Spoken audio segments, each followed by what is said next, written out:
سيدنا محمد وعلى آله وصحبه أجمعين. أما بعد فيا عباد الله اتقوا الله أوصيكم وإياي بتقوى الله فقد فاز المتقون. يا أيها الذين آمنوا اتقوا الله حق تقاته ولا تموتن إلا وأنتم مسلمون.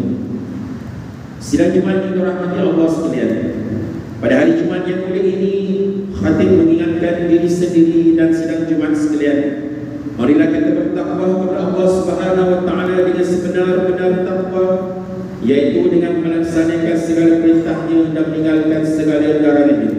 Mudah-mudahan kita semua dikurniakan nikmat syurga. Pada minggu ini, khatib mengajak para jemaah sekalian untuk sama-sama menghayati khutbah yang bertajuk Ramadan yang menjelma, usah dibiarkan berlalu begitu sahaja.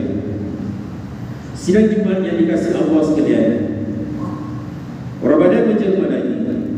Hadirnya merupakan suatu anugerah yang terbesar daripada Allah Subhanahu wa taala kepada umat Islam di seluruh dunia. Ia juga merupakan suatu syariat yang diwajibkan ke atas setiap orang Islam mukhalaf dan menjadi suatu ketetapan yang jelas. Firman Allah Subhanahu wa taala di dalam surah Al-Baqarah ayat 183 yang telah dibacakan di awal khutbah tadi yang bermaksud, wahai orang-orang beriman, kamu diwajibkan berpuasa sebagaimana diwajibkan ke atas orang yang terdahulu daripada kamu, supaya kamu bertakwa.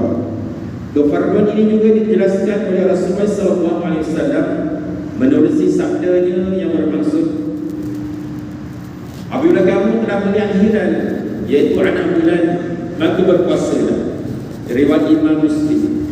Justru itu khatib ingin mengingatkan para jamaah sekalian, janganlah kita lalai dan lupa untuk bersyukur kerana masih lagi dikurniakan kesempatan untuk bertemu bulan Ramadan tahun 1445 Hijrah ini.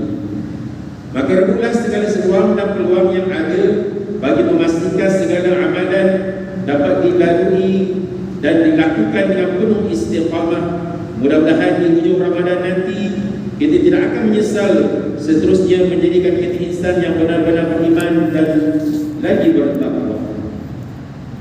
Sidang Jumat yang dimuliakan Allah Subhanahu wa taala, sesungguhnya bulan Ramadan juga dikenali dengan bulan tarbiyah, kerana ianya dapat mendidik seorang hamba itu taat kepada perintah serta menjauhi larangan Allah Subhanahu wa taala dengan penuh ikhlas. Semoga hasil daripada tarbiyah ini, seseorang hamba itu memperoleh fadilat daripada Ramadan itu sendiri.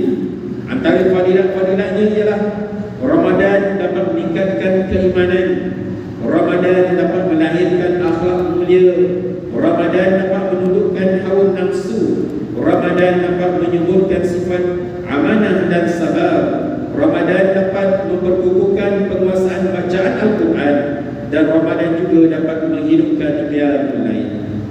Sebagaimana kita sedia ketahui, bulan Ramadan juga merupakan suatu bulan ujian buat kita. Nabi SAW menegaskan sabdanya yang bermaksud, puasa bukanlah sekadar menahan makan dan minum sahaja, akan tetapi puasa adalah dengan menahan diri daripada perkataan sia-sia dan keji. Oleh itu yakinlah wahai sedang jemaah sekalian, akan janji Allah Subhanahu wa taala ke atas hamba-hambanya yang berjaya melaksanakan ibadah Ramadan dan ganjaran yang bakal mereka perolehi. Sabda Nabi sallallahu alaihi wasallam yang bermaksud, barang siapa yang berpuasa dengan penuh keimanan dan mengharapkan pahala, akan diampunkan dosa-dosanya yang telah lalu. Sidang Jumat yang dimuliakan Allah Subhanahu wa taala, bulan Ramadan juga dikenali sebagai bulan Ramadan juga dikenali sebagai bulan penggiat jiwa kerana terpahat pelbagai catatan sejarah tersendiri. Kesemuanya itu berlaku di dalam bulan Ramadan. Antaranya peristiwa penurunan Al-Quran, peristiwa perang Badar yang berlaku pada tahun ke-2 Hijrah, peristiwa perang Khandaq yang berlaku tahun ke-5 Hijrah, peristiwa pembukaan kota Mekah yang berlaku tahun ke-8 Hijrah, dan lain-lain lagi. Ini merupakan suatu ibrah yang boleh kita semai dan fahami serta taladani dan jangan dijadikan sebagai alasan bahawa berpuasa akan menyebabkan umat Islam menjadi lemah dan malas. Justru itu khatib ingin mengajak para jemaah sekalian, marilah merenung sejenak mengenai nasib saudara kita di bumi Palestin, tentang cabaran dan rintangan yang terpaksa mereka lalui. Nasib mereka tidak seindah kabar seperti mana kita di bumi Malaysia ini. Suasana siang dan malam mereka tidak lagi aman dan stabil.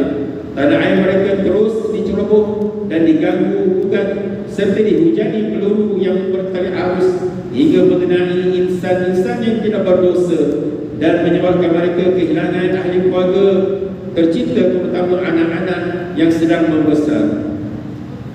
Oleh itu, marilah kita sama-sama berdoa agar mereka dilimpahi dengan kesabaran. Mudah-mudahan dengan sifat kental yang mereka miliki, akhirnya tanah Palestin dan Al-Aqsa kembali aman dan merdeka daripada penaklukan kaum Yahudi. Sidang jemaah yang dikasihi Allah, mengakhiri khutbah pada minggu ini berkesempatan sambutan hari peringatan polis di Raja Malaysia yang ke-217 yang akan disambut pada 25 Mac 2024. Khatib ingin mengajak sidang jemaah sekalian untuk mengenal dan menghayati pengorbanan dan jasa warga polis di Raja Malaysia pada seluruh rakyat Malaysia, khususnya negeri Melaka ini, bagi yang memastikan keselamatan dan kesejahteraan masyarakat terus terjaga dari perbuatan-perbuatan dan pelakuan jenayah.